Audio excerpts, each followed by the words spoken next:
How we doing? First one. Good. Third Very day. good. How are you doing? Just excited. How has this 8 months been for you? About every emotion you could imagine, you know. I'm just excited. I get things. They're all settled now, and we're rolling. Time to play football now. How fast did you jump on that number 99 jersey? Well, I had thought about it for a while, and I just kind of thought with all the new stuff that was going on around, I need something new for myself, kind of put the past behind. It was my number in junior college. Just last year, had the opportunity to wear it, had to do it. Nick, you were someone who was kind of, the frustration was visible last year at the end of the season with the loss piling up and stuff. Just how much is there a noticeable difference in the atmosphere in the program now?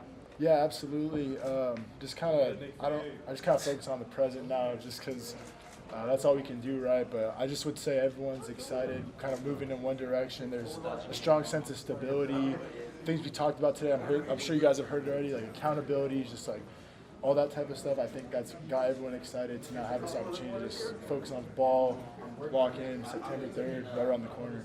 What are the things you've seen that gives you confidence that accountability and all that stuff's changing? We talk about how you do some things, or how you do all things, or how you do anything, how you do all things, and that can go from things like making it to all your academic appointments, to like lifts, even to like eating and making your weight goals. And so to see those things and see like the list of demerits, like the negatives, just getting smaller and smaller and smaller. You kind of watched it from that first day all the way to the end of, so the first day of winter all the way to the last day of summer. It's just been inspiring. I think a big challenge for us too is getting all these new guys in and meshing into one unit, and I think we've done a great job, and I know our coaches are excited. I know we're excited to open up tomorrow.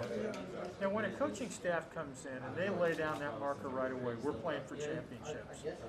On the one hand, it's going to be more demanding, as you've already experienced, but doesn't that bring a sense of excitement too? Like, hey, we're playing for something now. We're going for it. The interlock SC, I know it means something to everyone that's committed here, and it should mean championship. So it's refreshing, and like you said, it's I think it can be like a little intimidating to some guys, but because like you just know with that expectation comes a lot more in all aspects. But I'm excited.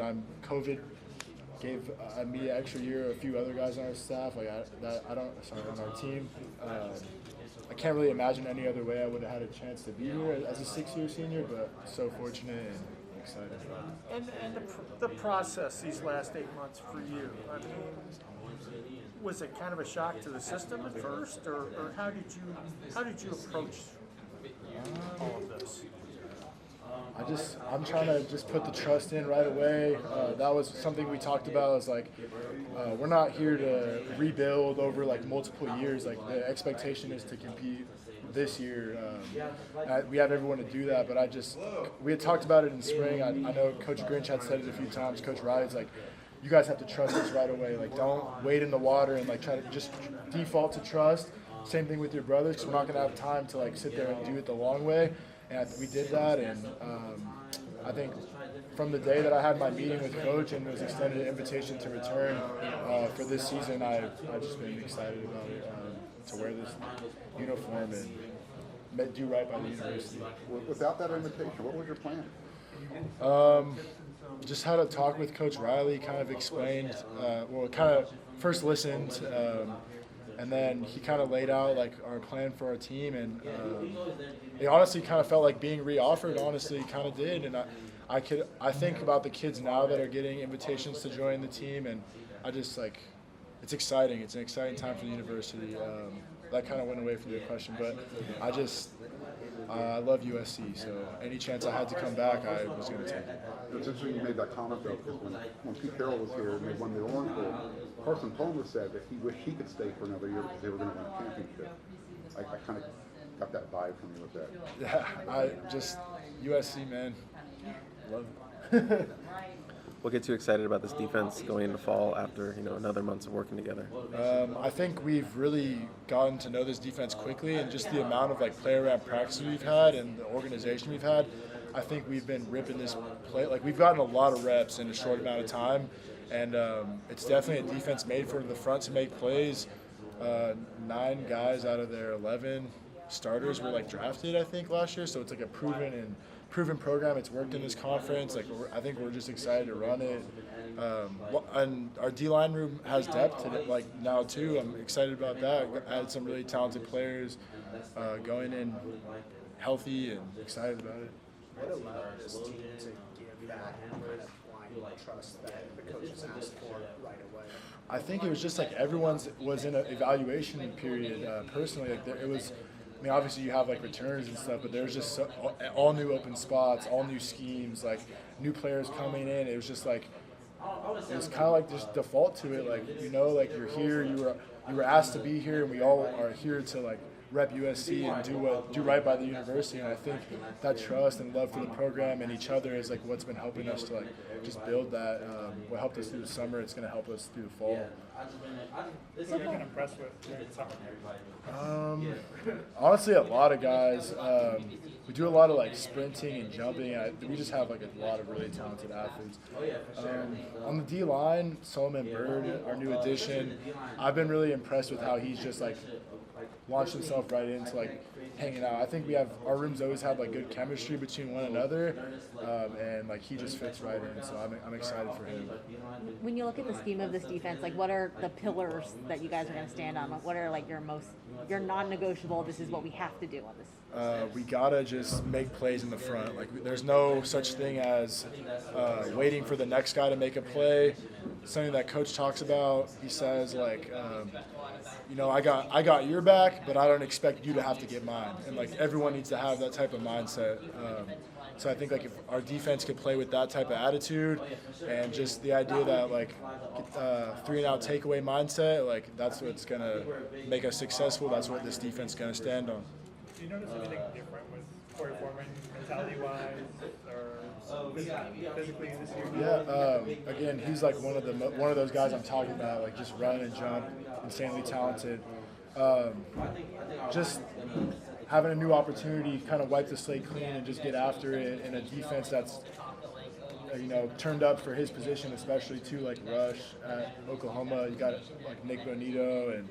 I think Perkins played a little bit too, but draft picks, guys with tons of sacks.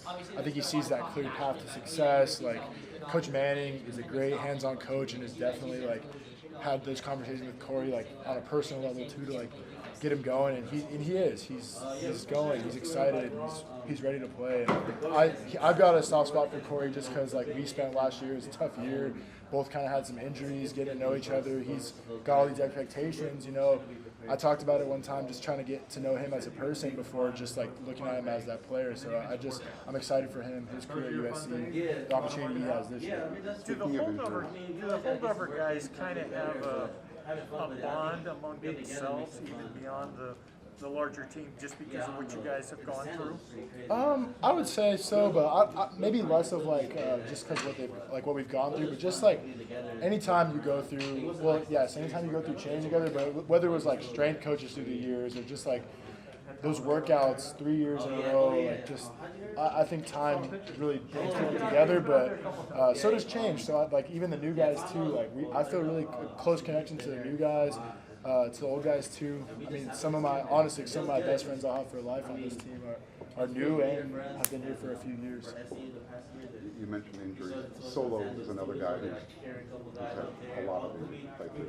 Talk about how he's developed at that position now and what he brings to that room, because it would be hard to default in front of Solo knowing what he's gone for. Right. Solo just a true inspiration, having gone through what he's been through, and then to just continue to keep getting after it every day. Like position changes, coaches changes, like all different types of stuff, and he just keeps his head on straight on the playing football. I want to be the best football player I can be. And he just gets after it, whether it's working out, like he's playing through pain, he's working out through pain, and it's when you have guys like that around you, it just brings. They say like high tides raise all boats. He's definitely one of those guys that just helps the team, grinds through everything. I'm glad he's in our room too. I know Coach Nua loves him, like we love him. One of my close friends too. Have you seen a more vocal presence from the guy sitting behind you, Tuli? Yeah, we were joking about it today, but Tuli's really embracing that role, like that leadership role, and even without without even the vocal presence, like the way that he works, just making plays day in day out, practice, workouts, leading the way. I'm excited for him. I'm just excited for him. It's crazy. He's 19 still, which is. I got to USC. I was 9. He's getting ready to leave. How important is that leadership council? It's important because culture is something that's vital for every organization, and you can only talk about it so much. It has to be practiced, and so the hope is like that leadership council can bring and really activate the things we talk about in the meetings, and provide feedback too of what do we maybe need to look at more, those kind of the boots on the ground, if you will. I think it's important to have a core on the team too that's all look to the left, look to the right. I trust this guy, and I hear what he's saying. We're both headed in the same direction. Obviously, we want that as an entire team, but I think it's important to have the core and kind of it work outwards, if that makes sense. Sure. Off-season strength and conditioning wise, obviously coming off a few injuries, just physically, what did you want to work on to make sure you were fit for this season? Yeah, I think I've had room to grow flexibility wise. I spent some time working on that, and then just some explosiveness. Always can improve, and I think Coach Wiley does a great job. I think I've gotten better in that regard. Same thing flexibility. Been doing yoga. I was here every day this summer in the afternoon doing it, and our defense worked out. We had almost 2-a-day workouts kind of, but it was a voluntary session to come back, and we almost had perfect attendance every day because we knew we gotta get stronger, we gotta get faster. So we're in here working, getting extra field work, whatever. So I think that was cool, and I just hope for a healthy season and just know that I can do all that I can do and just put the rest up with faith and just do my best. Had you done yoga before? A little bit, but I wasn't as diligent as I was this summer. I had a good app. I was fired up about it, and I just kind of embraced it. So it was good. It was good. I'm a big dude to be seen doing yoga, though. I would get a couple guys to go with me. I've been trying to put people onto it, but it works. Have you done yoga with Cooper? He's advanced. I'm beginner. Flexibility and yoga, I think, is an underrated part of the sport you guys play. Yeah. How does that show up on the field in ways that maybe we don't see from far? So I think people talk about strength conditioning, and it's the classic bench, deadlift, squat, and which is important. You have to have that basic level of strength, but I think you see in the NFL too is guys are super mobile athletes. They can get in crazy body positions, especially on defensive line. They have to be elusive, flexible. They talk about bending the edge and things like that. And once you have that level of strength, you got to have flexible, solid muscle with full range of motion and just the functional strength of it all. And I think things like yoga helping you get in and out of body position can be super helpful. I don't know, heard of guys doing Pilates, other things, and it's true. Even though it's a gladiator sport, some of the guys that are the most successful are ones that practice a little more calm exercises like that. It's important. I've noticed a difference in my movement, honestly. So. There's some former players who've taken ballet here. Yeah. What's the nutrition program been like under Lincoln Riley and the staff? It's great. They've really built out Little Galen. I know they have plans to make it bigger and bigger, but if you talked around, everyone would say the food's gotten a lot better. And it was good before, but it's gotten a lot better. And I think just body weight, body goals wise, it's just become a big another part of accountability is you got to make your weight. So I think that being a big part of it, our guys weighed in well today. We had a couple days off over the weekend, getting ready to go into camp. Guys weighed in well. I think the nutrition's we've been taking to it really well. Hydration. We go through Rachel, our nutritionist, goes through different aspects of health really. It's not just nutrition, but sleep, diet, just decision making, but how it affects us as athletes and what's important, what an ideal plan would look like for a lift or two a week. So I think getting guys to understand the bigger picture too has been good too. What'd you weigh in at? I was 270. 270 today, 265 out of camp. You guys have to weigh, every day you weigh in, every day you do a hydration check. Is that new? No, weighing in's kind of like we've done that Okay, before, but this summer we had like performance metrics every week, like whether it was like we called it like a rating, and it was like jumping and running, like top speeds, like certain sprint intervals. And that was really cool to see because you saw over like an 8-week period kind of where you were at. So it was like, oh, I ate good this week, whatever. You could see how that affected the performance, and I think that really helps like build that mental like, oh, my decisions of like what I'm doing on the weekend, eating, like how I'm sleeping are really going to affect how I go throughout the week. Our training room's also been like they got like a lot of us outfitted with the whoops, which like give us like the sleep detail and like everything. And I think most of our team has like a lot of our team, whoever wants it has it. Like that too is just like everything's just in the direction of making us the best football players we can be, and you just can't go wrong with that. Like the support we have right now, like the psych services, like the food, just everything is just where it's in the direction of making us good football players, making us a good football team.